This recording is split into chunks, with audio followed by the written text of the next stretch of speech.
फुले अम्बेडकरी विचारधारा के बहुत बड़े प्रचारक और प्रसारक रहे, आज भी हैं, और इंसाफ संगठन के राष्ट्रीय अध्यक्ष हैं, संयोग से हमारे बीच में हैं। तो हम इस अवसर को जाने नहीं देना चाहते, उनके मुखारबिंद से हम भी कुछ सुनना चाहते हैं और उनको सह सम्मान इधर आमंत्रित कर रहे हैं कि वो आए और आज के इस अवसर पर अपनी बात रखें। माननीय अमृतलाल जी। समुद्र मंथन हुआ तो कहते हैं कि अमृत निकला, हमें तो मिला नहीं, हम अमृतलाल जी को लेकर आए।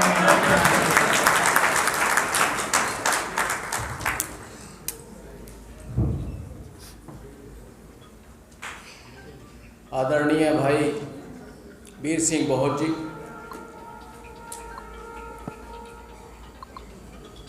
और मंच पर बैठे अन्य क्रांतिकारी साथीगण और प्रबुद्ध ऑडियंस, विषय आज का काफ़ी गंभीर है।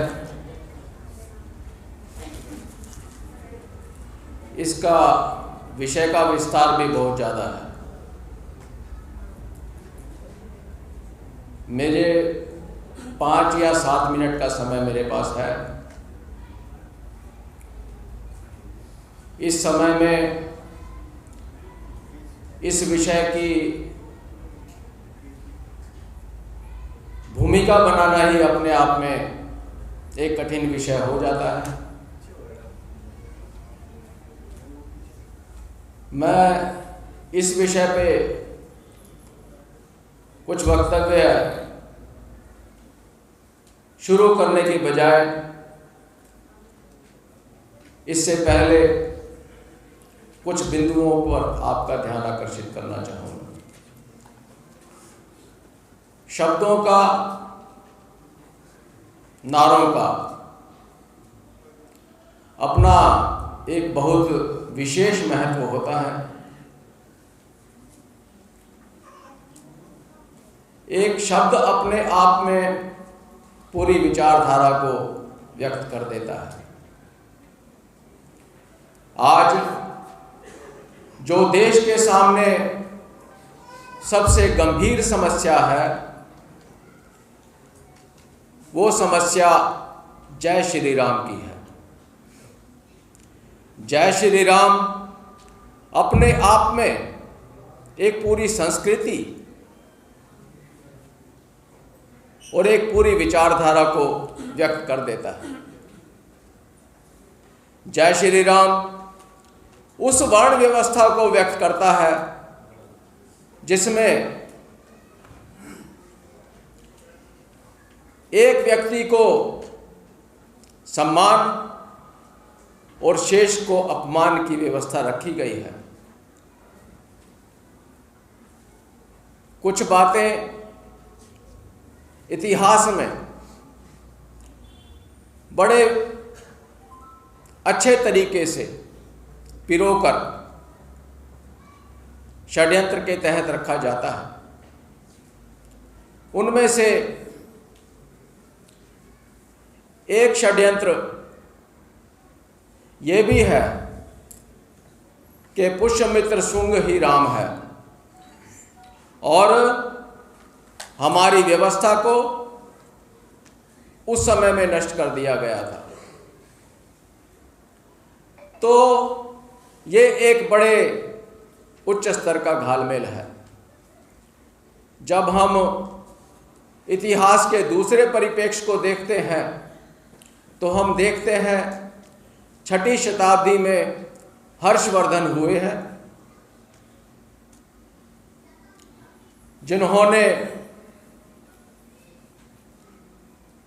जिनके समय में कुंभ मेले लगा करते थे।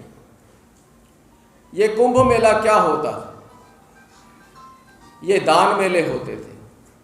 सम्राट हर्षवर्धन और उनके दूसरे सामंत अपना जितना भी भंडार था जितनी उसकी संपत्ति थी वो सभी गरीबों में बांट दिया करते थे। अभी मैं कल एक पुस्तक खरीदी थी,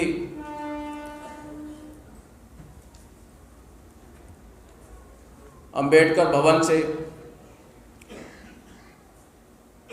उसमें भूमिका मैं अभी पढ़ रहा था बैठ के, उसमें लिखा था सम्राट अशोक के शासन में सभी लोग समृद्ध थे, चोरी चकारी के या अन्य किसी अपराध के बहुत कम मामले आया करते थे। लोग अपने घरों में ताले नहीं लगाया करते थे, खुले पड़े रहते थे। इस तरह का वर्णन मैगस्थनीज ने अपने वृत्तांतों में किया है। मैगस्थनीज सम्राट अशोक के शासन के आसपास या उनके शासन काल में एक विदेशी पर्यटक हुए हैं जिन्होंने अपने यात्रा वृत्तांतों में ये बातें लिखी हैं। यदि हमने देश का सच्चा इतिहास देखना है, अपना सच्चा इतिहास देखना है, तो हमें इस तरह के जो यात्री यहाँ पर आए हैं उन्होंने अपने यात्रा वृत्तांत में जो बातें कही हैं वही सच्चा इतिहास है। बाकी कल्पनाएं हैं। हमारे पास जो मनुस्मृति के रूप में, महाभारत के रूप में, रामायण के रूप में हमें दबाव दिया जाता है कि ये हमारी संहिता रही है और ये हमारा इसके अंदर इतिहास लिखा हुआ है, ये सब झूठ बातें हैं। हम जातियों के प्रकोप से पीड़ित हैं। जातियां हर एक संस्कृति में एक स्वाभाविक प्रक्रिया होती है। जब हम जंगली थे, आखेट से जीते थे, धीरे धीरे हम में सभ्यता आई तो हमने चाक बनाया, बर्तन बनाने शुरू किए और इसी तरह से सभी तरह के काम किए। जितनी तरह के काम होंगे उतनी तरह की जातियां बनना एक स्वाभाविक प्रक्रिया है। इसमें कोई ऊंच नीच की या ईर्ष्या की, दुर्भावना की कोई बात नहीं होती। विश्व के हर एक समाज में, हर एक राष्ट्र के अंदर ये बात रही है। तो बाबा साहब बताते हैं कि यहाँ पर ये ऊंच नीच क्यों हुई? ये ऊंच नीच हुई वर्ण व्यवस्था की वजह से। वर्ण व्यवस्था ने एक को ऊंचा कहा, दूसरे के कार्य को नीचा कहा और इसकी वजह से ये ऊंच नीच और भेदभाव और ईर्ष्या हमारे अंदर पैदा हुई।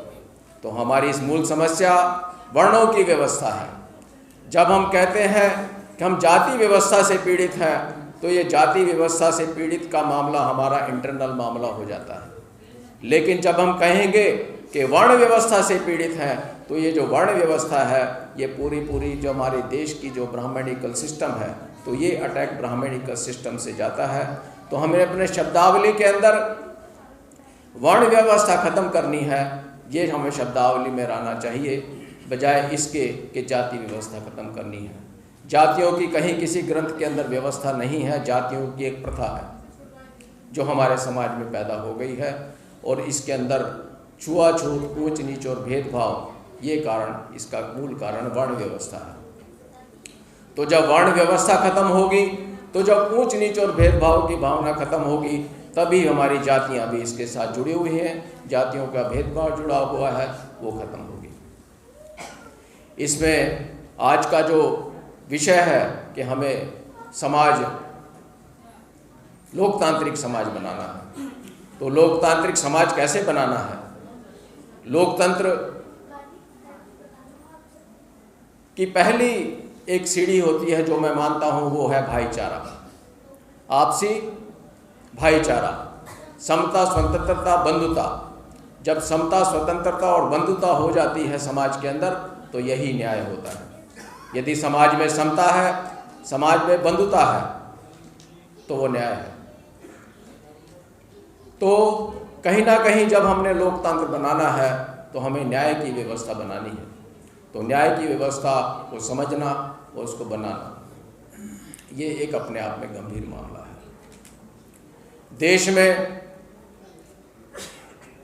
कहा जाता है कि अंग्रेज चले गए, लेकिन इसको यदि सही व्याख्या की जाए तो नए अंग्रेज चले गए और पुराने अंग्रेज शासन कर रहे हैं। नए अंग्रेज चले गए और पुराने अंग्रेज आज शासन कर रहे हैं। उन पुराने अंग्रेजों ने भारत के संविधान को कभी स्वीकार नहीं किया है। एक हम कहते हैं कि भारत का संविधान लागू हुए 70 साल हो गए। यदि लागू होता तो आज हमारी ये परिस्थिति नहीं होती। संविधान को अपनाए हुए 70 साल हुए हैं, लागू होना तो इसका बाकी है। संविधान को लागू करना संविधान बनाने वाले के समाज का काम है। संविधान बनाने वाले के समाज का काम है कि संविधान को लागू करे। ये हमें अपनी भूमिका स्पष्ट माननी चाहिए और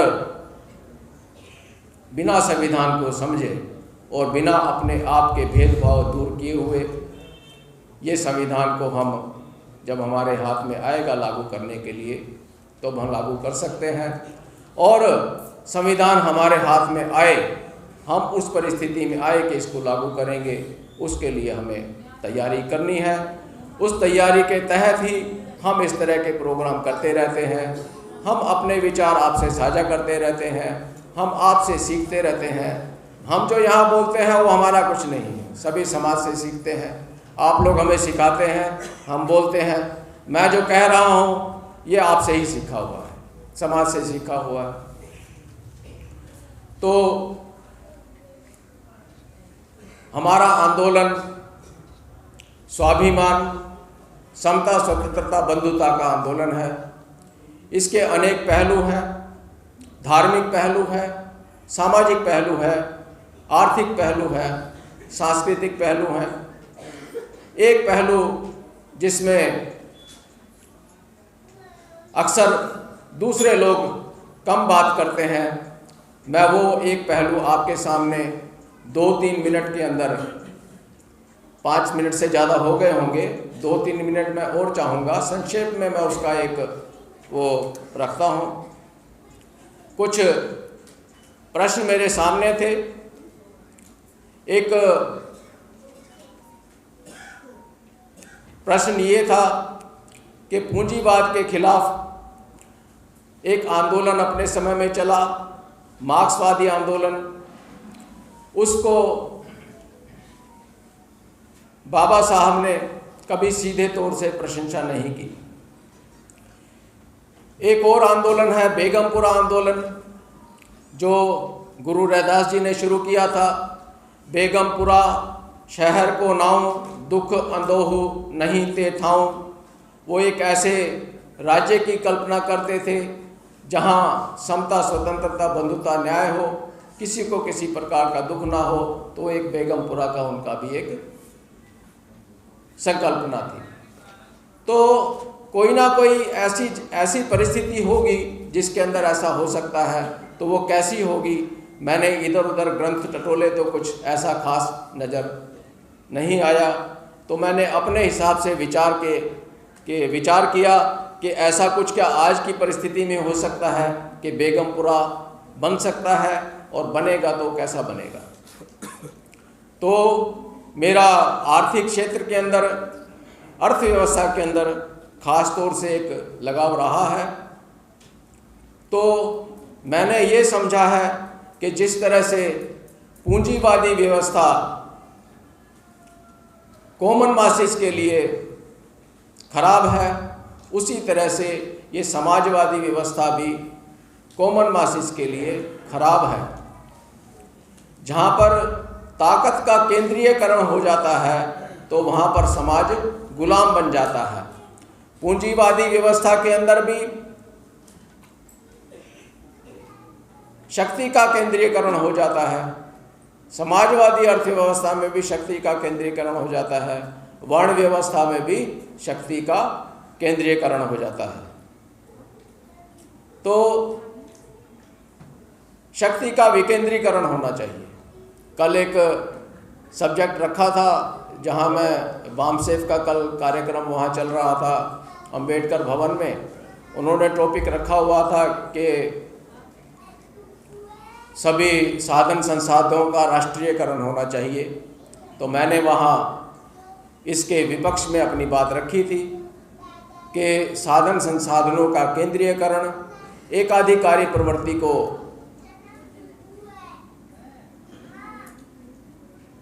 सपोर्ट करता है। तो मैंने उसको कहा था कि साधन संसाधनों का सरकारीकरण या राष्ट्रीयकरण नहीं बल्कि इनका समाजीकरण होना चाहिए। तो समाजीकरण की मेरी परिभाषा ये है कि जिस प्रकार से एक परिवार में संपत्ति साझी होती है उसी तरह से देश के नागरिकों के बीच में संपत्ति साझी होती है। परिवार में हर एक सदस्य का बराबर की हिस्सेदारी मान ली जाती है। ऐसे ही देश की नागरिकता बराबर की है तो देश के साधन संसाधनों में हर एक नागरिक की बराबर की हिस्सेदारी है, ये स्वीकारा जाए। संपत्ति के अधिकार को समान संपत्ति के अधिकार में परिवर्तित किया जाए। संपत्ति का अधिकार दरिद्र को दरिद्र रहने देता है और अमीर को अमीर बनाता रहता है। संपत्ति का अधिकार जो मिला था उसका निष्कर्ष हमने देख लिया है। जब हमारे पास संपत्ति का अधिकार नहीं था तब भी हम दरिद्र थे और संपत्ति का अधिकार मिल गया तब भी हम दरिद्र हैं। तो आज हमारे समाज की आवश्यकता समान संपत्ति के अधिकार की है। तो जहां संपत्ति का बंटवारा नहीं होता तो आधिकारिक संपत्ति का ब्याज दिया जा सकता है आसानी से। संपत्ति नहीं दी जा सकती तो जिन लोगों के पास ज़्यादा संपत्ति है तो अपनी ज़्यादा संपत्ति का, क्योंकि वो दूसरे की हिस्सेदारी है, उसका ब्याज अवश्य दे सकते हैं। तो इसकी अर्थव्यवस्था को मैं 1 मिनट में आपको समझाऊंगा कि किस प्रकार की अर्थव्यवस्था बनेगी। तो ये हमारा आर्थिक जो चक्र है वो हमारे जो प्राकृतिक वर्षा चक्र है वो प्राकृतिक वर्षा चक्र की तरह बनेगा। प्राकृतिक वर्षा चक्र में आपके समुद्र में अथाह पानी है, पानी से भाप बनती है, बादल बनते हैं, बादल बरसते हैं और बरस कर पानी हरा भरा करते हैं और पानी समुद्र में चला जाता है। आज हमारी अर्थव्यवस्था कैसी है? चंद लोगों के पास, सरकार के पास और कुछ लोगों के पास साधन संसाधन भरमार हैं। उन्हीं के पास सारी प्रोडक्शन है और उद्योग धंधे और व्यापार उनके पास है, पैसा उनके पास है। तो जिनके पास अपनी औसत से ज़्यादा दौलत है वो गरीब आदमी को उसका ब्याज देंगे। गरीब आदमी जब उस ब्याज में आए पैसे को खर्चेगा तो वापस पैसा उनके पास चला जाएगा। ये ऊपर वाले धनवान लोग हैं। धनवान लोगों के पास हमारी संपत्ति है, कॉमन मैसेज की। यदि देश में बराबर की संपत्ति है तो जिन लोगों के पास संपत्ति नहीं है उनकी संपत्ति इनके पास है। ये हमने हिसाब लगाया है, 60 लाख रुपया एक आदमी के हिस्से में आता है। देश की संपत्ति का यदि बराबर बंटवारा होता है तो एक आदमी के हिस्से में 60 लाख रुपया आता है। तो 60 लाख की हिस्सेदारी एक आदमी की है। मान लो जो दरिद्र आदमी है उसको 3% ब्याज उसको देना है, साधारण ब्याज। तो ये संपत्ति वाले जिनके पास ये अनाथ संपत्ति पड़ी हुई है ये 3% ब्याज का रुपया गरीब आदमी को देंगे। 1,80,000 एक साल का आता है। जब ये गरीब लोग अपनी आवश्यकताओं की पूर्ति करेंगे तो ये पैसा इनको वापस दे देंगे प्रॉफिट के साथ।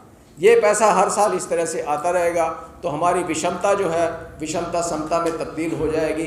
तो हम इंसाफ संगठन के अंदर 3 तरह को अभी हमने केंद्र बनाया है अपने आंदोलन का। एक हमने बनाया है कि वर्ण व्यवस्था समाप्त होनी चाहिए। दूसरा हमने ये रखा है कि ये संपत्ति के अधिकार के बजाय समान संपत्ति का अधिकार होना चाहिए। एक तीसरा जो है वो हम कहते हैं कि अमीरों के ऊपर जिन लोगों को सरकार ने धन दौलत बांटी है, किसी को कोयला भंडार दे दिया है, किसी को पेट्रोलियम भंडार दे दिया है, किसी को रोड दे दिए हैं और किसी को धरतियां बांट दी है, तो जिनको अमीर बनाया है तो अमीरों की संपत्ति के ऊपर जो है टैक्स लगाया जाना चाहिए। और ये कॉमन मासिस का जीएसटी जो है वो जीएसटी ख़त्म होना चाहिए। तो जीएसटी हटाना चाहिए, अरबपति टैक्स लगाना चाहिए। ये 3 मुख्य बातें हमने रखी हैं। और बाकी जो संगठन है, अलग अलग संगठन अलग अलग तरह से उनमें काम कर रहे हैं। एक बड़ी भ्रांति ये की जा रही है और ये बड़े हमें हतोत्साहित किया जा रहा है कि बहुत सारे संगठन हो गए और संगठनों में एका नहीं है। तो समाज में बहुत सारे काम हैं और बहुत सारे संगठनों की आवश्यकता है और संगठनों के अंदर कोई ऐसा संघर्ष नहीं है। तो इस तरह का एक मैं समझता हूँ कि ख़ास तौर से दुष्प्रचार फैलाया जा रहा है कि हमारे समाज के बहुत सारे संगठन हो गए हैं और सारे निकम्मे हैं और कोई काम का नहीं है। तो ये कम से कम एक दुष्प्रचार चल रहा है। आप लोगों से निवेदन है कि इस दुष्प्रचार से सावधान रहें और सभी जहाँ तक समर्थ हो अपने संगठनों को आप सहायता दें। एक पंजाब की भूमि, सिखों की भूमि, मैं एक ये जो सिखों की धरती है उसमें आप देखेंगे कि काफ़ी तरक्की हुई है। तो वो अपने जो कमाई का 10% हिस्सा समाज के काम के लिए लगाते हैं, तो कहीं ना कहीं वो उनकी तरक्की में शामिल होता है। बाबा साहब ने कहा था कि अपना कमाओ और 5% अपना जो है सामाजिक काम के अंदर लगाओ। तो यदि हम ये बात भी मान लेते हैं तो 10% में ना जाके हम 5% का ही अपना हिसाब लगा लेते हैं, तो हमारे समाज को तरक्की करने से और हमारे समाज को आगे बढ़ाने से कोई रोक नहीं सकता है। इन्हीं शब्दों के साथ मैं अपनी बात को विराम देता हूँ। जय भीम, नमो बुद्धाय। धन्यवाद अमृतलाल जी। आप सामाजिक कार्यकर्ता हैं और बैंक अधिकारी के पद से आप सेवानिवृत्त हुए हैं, तो बैंक संबंधी आय और व्यय की जानकारी आपके पास अधिक से अधिक है। साथियों, अब मैं समय को ध्यान में रखते हुए अपने अगले वक्ता